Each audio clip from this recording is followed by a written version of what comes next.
एक गांव में एक मुर्गा रहता था। वह रोज सुबह सुबह बांग देता। उसकी बांग सुनकर गांव के लोग सोकर उठ जाते और अपनी दिनचर्या में लग जाते। ये देखकर मुर्गे को घमंड हो गया। वह सोचने लगा कि उसकी बांग से ही पूरा गांव जागता है। वह बांग न दे तो गांव के लोग सोते ही रह जाएं।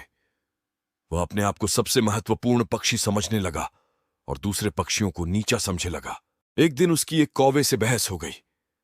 वह उसे भला बुरा कहता हुआ बोला, तू काला कलूटा कौवा किसी काम के नहीं, बेकार में इधर उधर उड़ता रहता है। मुझे देख, मेरे बिना गांव के लोगों का गुजारा ही नहीं चल सकता। मैं न रहूं तो पूरा गांव सोता रह जाए। कौवा हंसते हुए बोला, ये तेरी गलतफहमी है और खुद पर इतना घमंड मत कर। मुर्गा तैश में आ गया और बोला, कल मैं बांग ही नहीं दूंगा, तब देखना क्या होगा। मेरे बिना इस गांव के लोगों का काम ही नहीं चल सकता। कौवे ने कहा, देखते हैं। अगली सुबह मुर्गे ने बांग नहीं दी।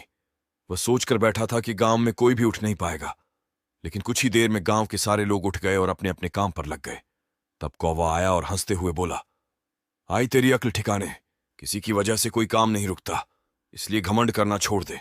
उस दिन से मुर्गे ने घमंड छोड़ दिया और अपना कर्तव्य समझकर बांग देने लगा।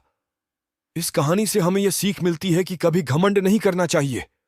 घमंडी का सिर नीचा हो जाता है